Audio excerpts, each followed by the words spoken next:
स्वयं श्री हरि कह रहे हैं, ये जो मानव देह आपको मिला है, मुझे मिला है, ये जो सुलभता से आपको मिल गया है, ये अति दुर्लभ है। भगवान स्वयं कह रहे हैं।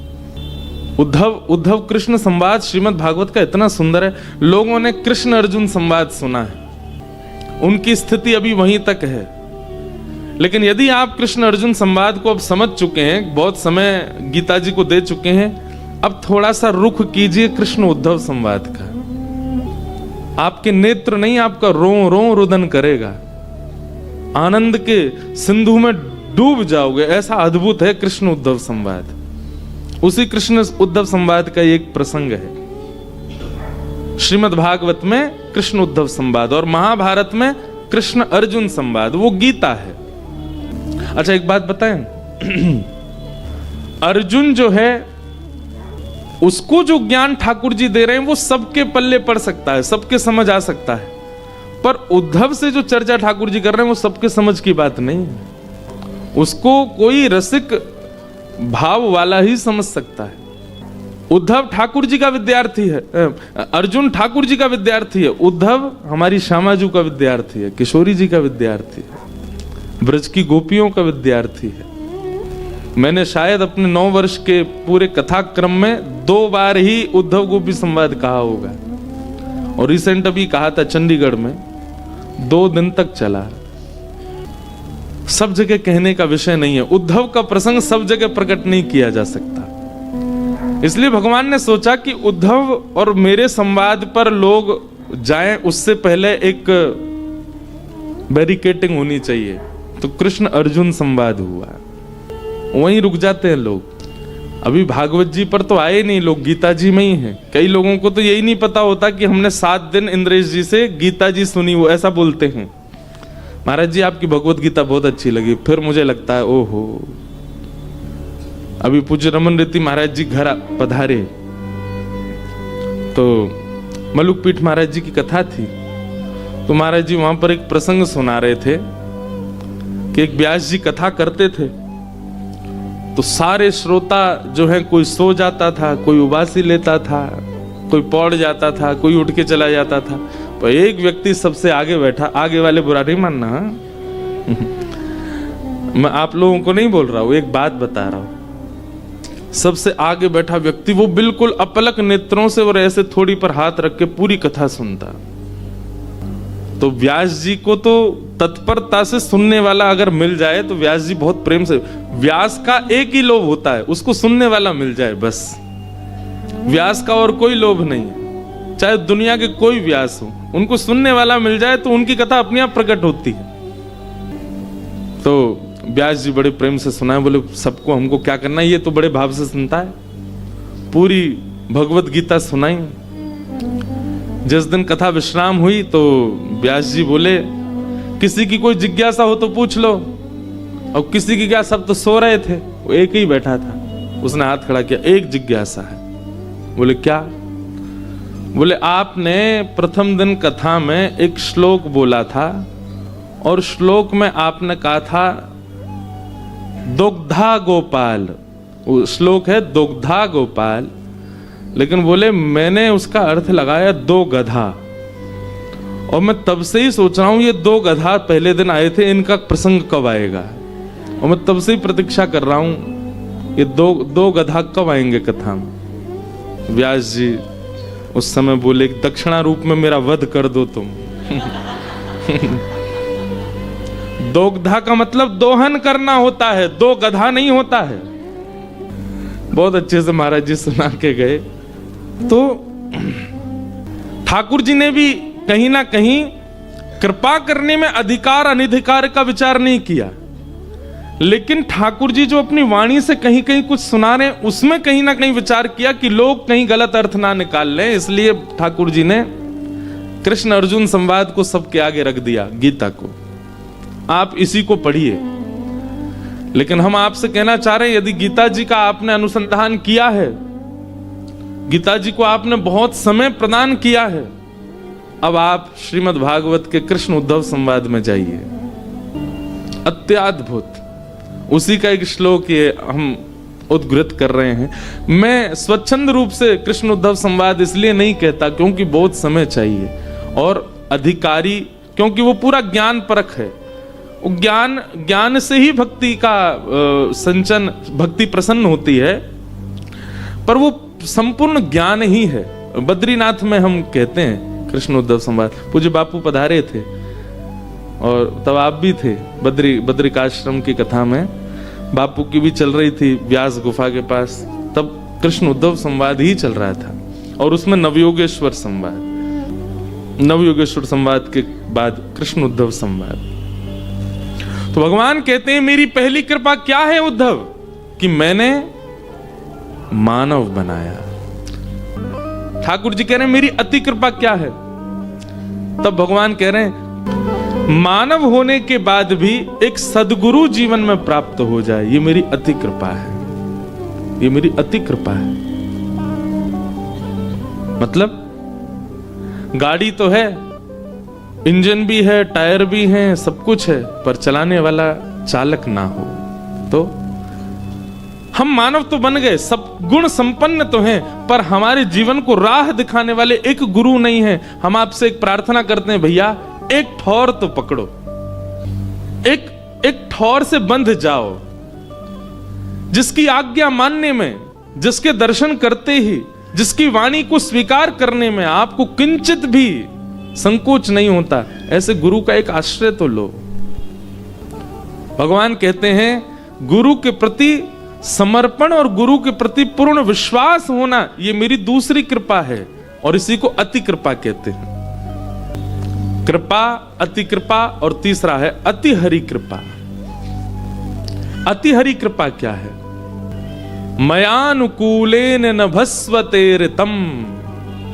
भगवान कह रहे हैं कृपा और अति कृपा का लाभ लेकर के जो अपने जीवन का उद्देश्य मुझे मान लेता है, किसी का उद्देश्य धन की प्राप्ति, किसी का उद्देश्य जीवन में उपलब्धियों की प्राप्ति, किसी का उद्देश्य कुछ, किसी का उद्देश्य कुछ, पर उसके जीवन का उद्देश्य ही मैं हूं। जैसे भक्तिमती मीराबाई का और कोई उद्देश्य नहीं है, मीराबाई का और कोई कारण ही नहीं है जीवित रहने का, केवल एक ही है, जिन भेषा मारो सांवरो रीझे, मैं सो ही भेष धरूंगी, बाला मैं बैरागन होंगी।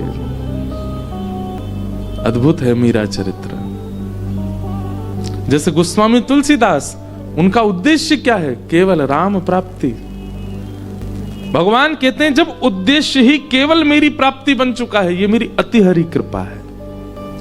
तो कथा में आना, कथा श्रवण करना, ये अति कृपा है, पर कथा का जीवन में प्रयोग करके और फिर उस पथ को चुन लेना, ये अति हरि कृपा है। ये आपकी इच्छा से नहीं हो सकता है, ये सब ठाकुर जी की इच्छा से होता है। आप मानव बने उनकी इच्छा से, आप भक्ति कर रहे हैं उनकी इच्छा से, और भक्ति करके उनकी प्राप्ति के लिए बस एक कदम आपको अपने आप बढ़ाना है, उसके बाद की पूरे रास्ते की व्यवस्था वो भी ठाकुर जी करेंगे।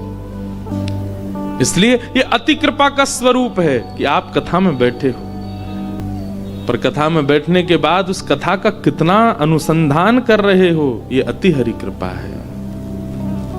3 गुणों के बारे में सब जानते हैं, रजोगुण, सत्वगुण और तमोगुण।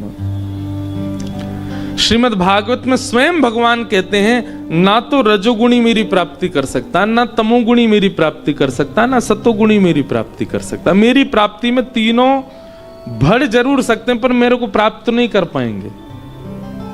रजोगुण का मतलब क्या है? ठाकुर जी को देखते ही, कथा श्रवण करते ही, किसी संत को देखते ही आप इस भाव से प्रणाम करते हो कि इसकी कृपा से मेरा कोई काम सुधरे या मेरे जीवन में एक कृपा का सिंचन हो। ये रजोगुणी व्यक्ति का लक्षण है। किसी महापुरुष को देख करके भी आप प्रणाम इसलिए कर रहे हो कि ये हम पर एक दृष्टि डाल दें तो हमारे काम वाम बन जाएंगे, ये एक रजोगुण है। रजोगुण का मूल रूप तो बहुत भयानक है। ठाकुर जी के सामने जाकर के सब संसार की संपदा की जो इच्छा रखे, वो रजोगुणी है। तमोगुणी कौन? जो ईर्ष्या युक्त होकर के, कल ईर्ष्या पर चर्चा हुई, हमारे किशन जी रात में चर्चा कर रहे थे कुछ, मैं वो देना ही भूल गया आपको नंबर, वो एक पंक्ति सुनाई थी आपने और एक भाव भी सुनाया कि महाराज जी बापू भी कथा में कहते हैं कि एक प्रकार से काम, क्रोध, लोभ भी कहीं ना कहीं जीवन में आवश्यक स्थान रखते हैं। काम का भी अपना एक व्यवस्थित स्थान जीवन में है सबके। क्रोध भी जरूरी है। अब बालक ऊधम मचा रहा, मां डांटे ही ना तो बिगड़ेगा, तो क्रोध का भी अपना एक स्थान है। लोभ का भी अपना एक स्थान है। लोभ भी कहीं कहीं जरूरी होता है। कई बार बालकों को पढ़ाने के लिए मां को लोभ देना पड़ता है। कई बार पारिवारिक जीवन में भी व्यक्ति कार्य में रत हो, उसको एक लोभ रखना पड़ता है, तभी उस लोभ के कारण वो कार्य में रत होता है। तो काम का भी जीवन में स्थान है, क्रोध का भी जीवन में स्थान है, लोभ का भी जीवन में स्थान है। पर ईर्ष्या, द्वेष और अहंता, इसका कोई स्थान नहीं, इनका कोई प्रयोग ही नहीं है जीवन में। और यही तीनों हमारे यहां, हमारे अंदर काम, क्रोध, लोभ से कई गुना ज्यादा है। ईर्ष्या, अहंता, अहंकार और द्वेष, इनका कोई अभिप्राय नहीं हमारे जीवन, कोई इनसे काम बनता ही नहीं हमारा कभी भी, फिर भी इनको रखना है। इसलिए ईर्ष्या विमुक्त होना बहुत आवश्यक है। वैष्णव पथिक को, भक्ति पथिक को ईर्ष्या युक्त होकर के जो भगवत भाव में जाता है उसी को क्या कहते हैं? तामसी। जैसे कि रावण, मैं अत्यंत बलवान हो जाऊं इसलिए आराधन कर रहा हूं, मैं अजर अमर हो जाऊं। तुम बलवान क्यों होना चाहते हो? इसीलिए तो होना चाहते हो कि तुम जितने भी तुमसे कम बलवान हो उनको मारते रहो। तुम अमर क्यों होना चाहते हो? कि जो अमर नहीं है उनको मार सको, उन पर तुम आक्रमण कर सको। इसीलिए उसकी भक्ति तामसी है। राजस भक्ति, तामस भक्ति और तीसरी है सात्विक भक्ति। बहुत ध्यान से सुनिएगा। हे नाथ, आपकी बड़ी कृपा है मेरे ऊपर, बस ये कृपा मुझ पर बनाए रखना। यह सात्विक भक्ति है। और इतनी कामना रखने वाला भक्त भी भगवत प्राप्ति नहीं कर पाता। मेरे जीवन में अनुकूलताएं हैं, ठाकुर जी इस अनुकूलता को बनाए रखना, बाकी इससे अधिक मेरी कोई कामना नहीं है। यह भी एक प्रकार की सात्विक भक्ति है, पर यह भी ठाकुर जी को प्रिय नहीं। ठाकुर जी को प्राप्त तो वही कर सकता है, कौन? जिसके चित्त में निर्गुण भक्ति है। निर्गुण भक्ति का मतलब क्या है? गोपियां, ब्रज की गोपियां। हमारे पास कोई 10-20 मन नहीं है। एक परिवार को दे दें, एक पति को दे दें, एक बच्चों को दे दें और एक कृष्ण को दे दें। एक ही मन है हमारे पास। एक हतो सो गयो श्याम संग। और वो ठाकुर जी अपनी संगी ले गए। अब तुम कह रहे हो कि परब्रह्म से मन हटा करके परिवार में लगाओ। अरे भाई, एक ही मन है, 10-15 मन नहीं है कि यहां भी लगाएं वहां भी लगाएं। और वो गया ठाकुर जी के साथ। अब क्या करें? ये निर्गुण भक्त है। ये निर्गुण भक्त का लक्षण है। श्रीमद् भागवत में जब गोपी गीत प्रारंभ होता है, गोपी गीत से पहले एक अंतरंग गीत आता है, उसका नाम है प्रणय गीत। और प्रणय गीत में गोपियां कहती हैं, आप हमको स्वीकार नहीं कर रहे हो, उसके पीछे कारण पता है क्या है? क्योंकि भक्त और भात, इन दोनों की राशि एक ही है, नाम राशि एक ही है। जिस प्रकार भात है उसी प्रकार भक्त है। नाम राशि एक होने के कारण जैसे संकट भात के जीवन में आते हैं, वैसे ही संकट एक भक्त के जीवन में भी आता है। भात को पहले कूटा जाता है, उसके छिलके को हटाया जाता है, जलते खोलते पानी में डाल दिया जाता है, उबाल करके उसको मीड़ा जाता है। जब वो बिल्कुल नरम, उसका गर्भ तक पूरा कांप उठता है गर्म जल से, तब उसको पाया जाता है। आप भी ऐसा ही करते हैं भक्तों के साथ, उसको दुनिया भर के कष्ट देते हैं। भाई छोड़या, बंधु छोड़या, छोड़या जग सोई, साधुअन संग बैठ बैठ लोक लाज खोई। मीराबाई कह रही है, सब छूट गया मेरा, और ये बात निश्चित है, सब छूटेगा। ठाकुर जी आएंगे तो सब छूटेगा। क्षमा कीजिएगा, आपका सब कुछ व्यवस्थित है और आप कह रहे हैं कि ठाकुर जी आपको प्राप्त हो गए। आप झूठ बोल रहे हो। नहीं, संसारी व्यवस्थाएं सब डगमगा जाएंगी तब आएंगे ठाकुर जी जीवन में। किसी के भी प्रसंगों को उठा करके देख लीजिए, व्यवस्थित अवस्था में ठाकुर जी किसी को नहीं मिले हैं। संसार के प्रति राग, संसार के प्रति प्रेम, संसार के प्रति ममत्व सब जब बिल्कुल नष्ट, अरे कहां तक कहें स्वयं के प्रति भी अभिमान जब शून्य हो जाता तब मिलते हैं ठाकुर जी। और उस स्थिति में आ चुकी हैं ब्रज की गोपियां। गोपियां कहती हैं, नाथ मथुरा वृंदावन से दूर नहीं है इतना कि हम आपसे 3 बार नहीं मिल सकती, पर हमारा प्रेम ये आज्ञा नहीं देता कि हम बार बार आपके सन्मुख जाएं, क्योंकि हमारा प्रेम देखने का नहीं है, हमारा प्रेम स्पर्श का नहीं है, हमारा प्रेम वार्ता का नहीं है, हमारा प्रेम श्रवण का नहीं है। हम आप सबका प्रेम कैसा, हम देखना चाहते हैं प्रेमी को, हम सुनना चाहते हैं प्रेमी को, हम स्पर्श चाहते हैं प्रेमी का। पर गोपियां स्पष्ट कहती हैं हमारा प्रेम है ही नहीं, ना कभी दिखो, ना कभी सुनो, ना कभी स्पर्श करो, ना कभी मिलो। ठाकुर जी बोले तो फिर क्या है तुम्हारा प्रेम? बोले केवल हमें ये स्वीकृति दे जाओ कि आप भी हमको चाहते हैं, चले जाओ, जीवन भर इस स्वीकृति में ही व्यतीत कर देंगे जीवन, ये हमारा प्रेम है। इसको कहते हैं निर्गुण भक्ति, यह है निर्गुण प्रेम। सप्ताह